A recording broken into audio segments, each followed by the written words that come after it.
DiMattia. Deb, how do you say your last name? DiMattia? Let's try. DiMattia. DiMattia. For some reason, I That's okay. think I think we've talked before, and you've actually told me how to say that before. I don't know. That's all right. It's Italian. Married an Italian, yes. Yeah, for sure. All right, Deb, Well, it's cool. where are you calling from? I am actually calling from Sussex County, New Jersey. It got dark, but this is my lake right behind me. If you could see past all the reflections in the glass. You own a lake. I don't own the lake, but I do own a house on the lake, and Lucky. yeah, it's a small private lake community, and it's gorgeous. And we had a storm an hour ago. I was afraid I wasn't going to get on because we're in a part of New Jersey that you wouldn't think exists, because like we lose our internet. We're like lost because nobody has a phone anymore, and we have no. We're down in a valley, and you can't get any service on your cell phone unless you go out into the middle of the road and go up the street a ways. It's remote. Old becomes new. That's not a bad thing. Yes, I've gone back to basics in a number of ways, and it's pretty cool. I love that. And who shared ER Shred with you? The Nosex. Dr. Ina. Dr. Glenn and Dr. Ina. Dr. Glenn. Yes, I kept seeing posts on Dr. Glenn's wall, and he was posting at the same time I was doing classes with Dr. Ina, and she helped me first break my addiction to sugar. Cool. And she helped me with some healthy habits, and just working on myself. She started me on the journey before I heard about ER Shred. And then I was like, what's this shred thing? I keep seeing this shred thing. And she hooked me up with you guys. That's and so cool. Oh my gosh. This is okay. You first before you go, oh my gosh, what's your passion, friend? We need to know. Interestingly, it's really hard to say. My passion used to be sports. Yeah. I was an athlete all the way. I was a scholar athlete in high school. I was a college athlete. I was a college coach. I have a gold medal, but it's from New Jersey. It's not a real Olympic gold medal, but I played basketball. I've coached basketball. Then I went, and when I had children, I coached the feeder programs for the local high school. Yeah. Softball, basketball. And up until a few years ago, I was still playing softball. But a lot of things have happened through the years. Go right into your story. That's fantastic. Yeah. The biggest thing was my health. My health took a nosedive, and probably looking back, I was fueling myself for years on sugar and carbs. And nothing against my parents. My mom had a garden. She fed us the best she could within our budget and everything. We ate well. We were meat and potatoes people. And I am a big German woman, I'm 5'11". And I was always the biggest, and so it served me well in sports. But as I started having kids and I was working in the financial field. I have a degree in math, and was working as a financial consultant, and it was 60 hours a week with 2 young kids, and taking care of an aunt with Alzheimer's, and burning the candle at both ends. And one day I just couldn't walk. It hit me so hard, and my doctors were like, "You're lucky it's not cancer." Like that was their attitude. But I spent the next 3 decades almost, 24 years. It's been 24 years that I was diagnosed with chronic fatigue, fibromyalgia, lupus. I was exposed to black mold. I had everything that goes along with that. And then I got diagnosed with Lyme. And my brother has since passed away from Lyme encephalitis. So it is a real thing in Hunterdon County, New Jersey, where we grew up, climbed trees and all that. So I've had a long journey of health issues. Doctors had me on 7 different medications, and I was just getting sicker and sicker. I spent 20 hours a day in bed. My mom took care of my kids. My husband was, doing all he could. Anyway, the last 6 years, I would say, has been my journey back. A high school friend introduced me to Isagenix, and that helped tremendously. And then, like I said, Dr. Ina and Dr. Glenn were instrumental in getting me to the point where I was ready to do this shred. And how long? Okay, what a story. And I just want to say this. I mean, I don't know if it's just what comes to my mind. I don't know if it's meaningful at all, but I never would have guessed any of that, what you just shared. Because as I'm conversing with you, as I'm looking at you, you just appear as though, you have your health, and you appear as though you're really well put together and happy. So to hear that backstory is quite shocking for me.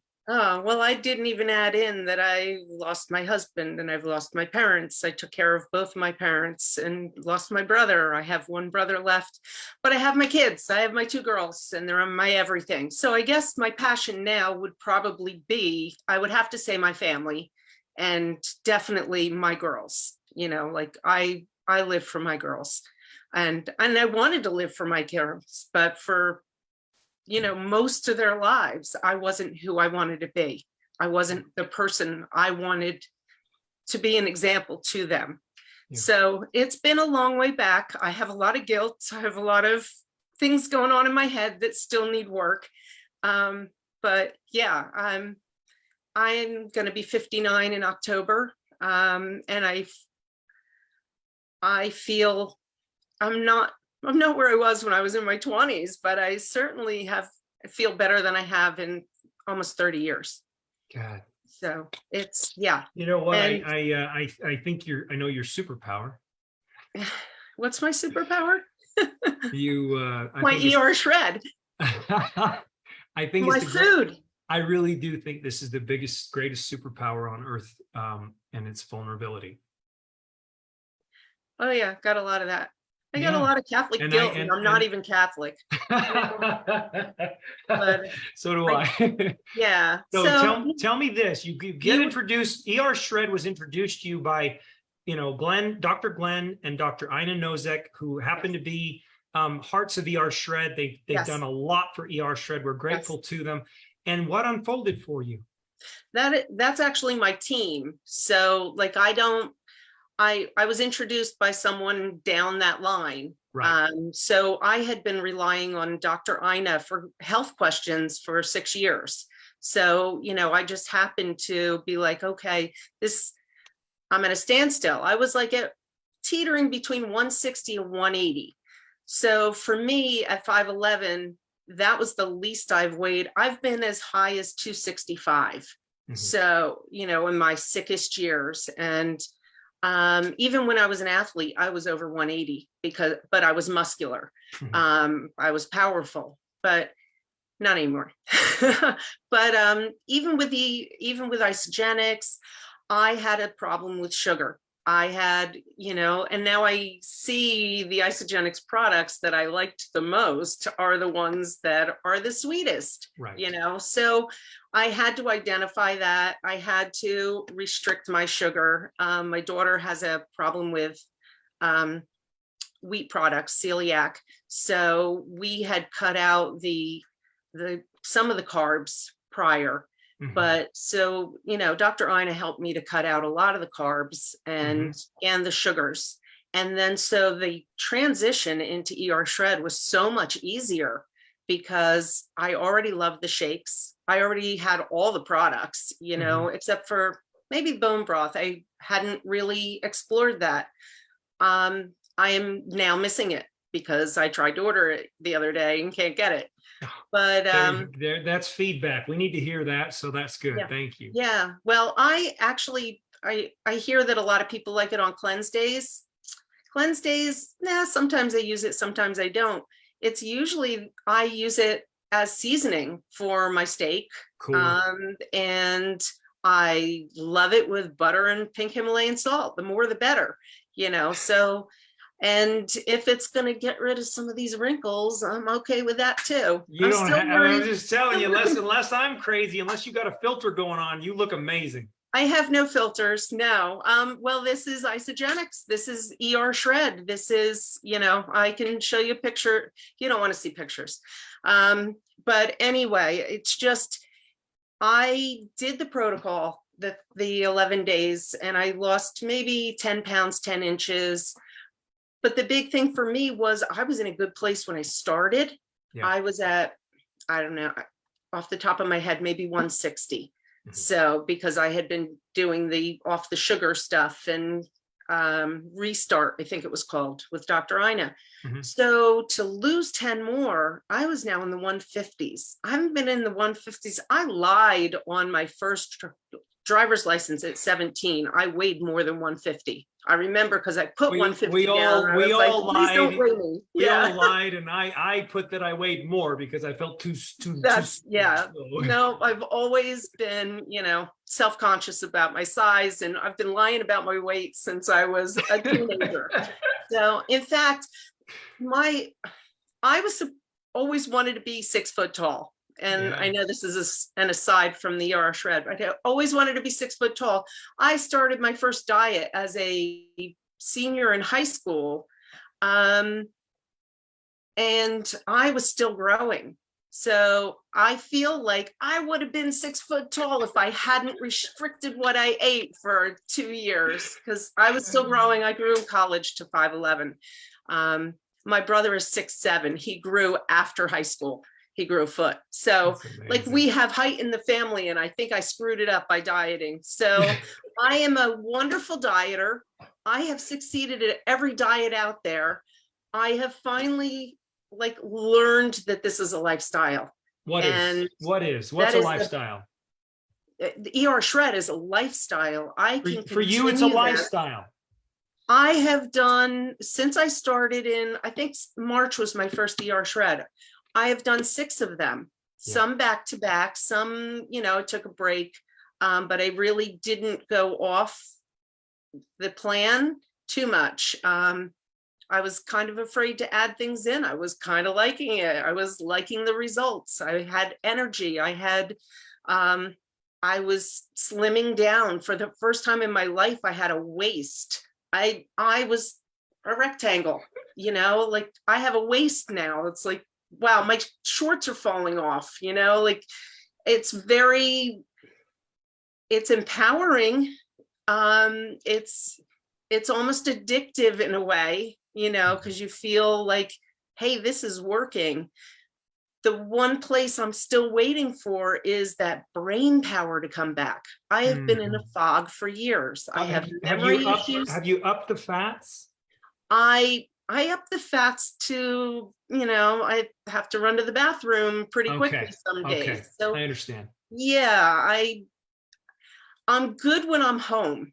I'll eat a 1/4 pound of butter, a day when I'm home. But if I have to go out and be somewhere, I can't do that. So, you for what it's worth, hey, we met tonight. You seem very with it. You seem very sharp. You appear as though you're very in tune with your emotions and your feelings. It's really a cool thing. I'm not saying that's because of ER Shred, but sometimes we have these unreasonable expectations of how we should be. Yes, I agree with that. I want to be my 20-year-old self. I want to be who I was when I got sick. And I got sick actually in my early 30s. So I am unrealistic, but also it allows me to push myself. So I'm out there paddle boarding and kayaking and walking on the street and walking my neighbor's dogs. You're such an ER shredder. I love this. Yeah, I don't know if anyone saw, but before I went away on vacation, I was beating my steps every day. I was up to, I don't know, 16,000 steps or something. I took a break, went on vacation. I haven't gotten back into that, but I'm still walking the neighbors' dogs, and I'm walking some of the neighbors because a lot of my neighbors are in their Mhm. 80s. And, like, let's keep going. Let's keep going, because if you stop, that's when things start backsliding. So, Well, I love the movement. That's an ER shredder, tenet. We move, we get out and move 15, 20 minutes a day. It doesn't matter what it is, we move. Any other non-scale victories that you picked up on or would like to share? You've been doing this a little while. Like I told Liz, it gets better. It gets better. I told you. absolutely gets better. Oh my gosh. Yes. All of a sudden, like, I bought bathing suits for this trip. I had a trip of a lifetime. My friends took me to the British Virgin Islands on their catamaran. Something I could have never afforded. I could have never even dreamed of. But I did, I bought myself in early May new bathing suits to go. I didn't go until July. Some of those bathing suits were too big. So You're like, damn you, ER shred, you cost me money. No, I was like, I'm good with this. I'm okay with this. I'll wear the same damn bathing suit every single day. I'm happy with where I am. Yeah. No, it was just because my expectation was, I'm going to lose a few, I'm going to gain it back. Like that's historically what I did. But now I'm down. Before I went on vacation, I got down to the 140s, and I was like, all right, this is enough. I've got to add. But you're not starving. We want to make sure I'm not starving. Oh my God. I'm eating, like, I don't know. I hesitate to say how much meat I can eat in one day. Hey, I do not snack. You know what? I got to say this. I don't know how it fits in culturally, but I think the most attractive thing in the world is my wife enjoying a nice big juicy meal and meats, and I think it's the most attractive thing, and I love it. And my favorite was when she was pregnant, and I used to just watch her eat when she was pregnant, and then I'd be like, here, and I'd give her mine and she'd eat all that, and I was just like, this is the greatest. Like, I love it. So for women especially, to hear you say this, no, you're not starving yourself. No, it's not deprivation. It's not that restrictive. You're actually enjoying your life. Yes. Okay. Yes, I'm enjoying what I'm eating. My friends look at me like I'm crazy because I'm not eating vegetables. I'm like, hey, I'm getting my vegetables in my shakes. Leave me alone. And if you'd like to try my shakes, come to my house and try my shakes, Cool. But yeah, I eat very strangely, no, you eat as a primitive ape. I mean, compared to my friends, or compared to how I used to. I'll go to the lobster truck that comes into our area, and I'll say, I want the lobster roll, the buttered lobster roll, but don't give me the roll and don't give me the butter. I brought my own. It ain't real butter. That's right. Yep, I bring my Kerrygold and I bring my pink Himalayan salt, and I load up my lobster and eat it out of a little cup while everyone's eating their other garbage. And I'm happy as can be. We need to put swords up. Thank you. Swords up. You're amazing. So, swords up for, watch this. This is so fun. I love this component of our Zoom, our Come Alive calls. Watch this. Swords up for Deb. Swords up for Liz. We got to put them up, you guys, because we are so proud of you. You are ER Shred warriors, and you guys pushed back and you took back control, and you're showing other people what is possible. Deb, I could actually talk to you all night. I'm not kidding, but we have to get to other people. Thank you. But is there anything else that was just right on the tip of your tongue that you wanted so badly to share? I don't want to. There probably was, but it skipped my mind. I've got a 58-year-old brain, so well, we're good. Thank you. I just wanted to say I was impressed with Liz in one shred. She has had so much success, and she's already, like, bright and encouraging. Well, she came alive. Like that's the thing. Like I picked up on it right away. Liz is one of those rare people within her first shred. Yeah. Like, boom. Yeah. It took me 6 shreds to come alive, but and kudos that it worked so quickly for you. Keep going. and kudos because you're like in cardiology, you know the stigma, you know all the garbage about meats and cholesterol and all the stuff that they're putting in our brains. And you said, I'm gonna push back a little bit, I'm gonna push back against that. I'm gonna shred that. I might just shred that. I might shred the education that they tried to put in me. Maybe everything's upside down. It's possible. Just saying, guys. We got a lot of evidence. Thank you so much, Deb. We got a lot of evidence of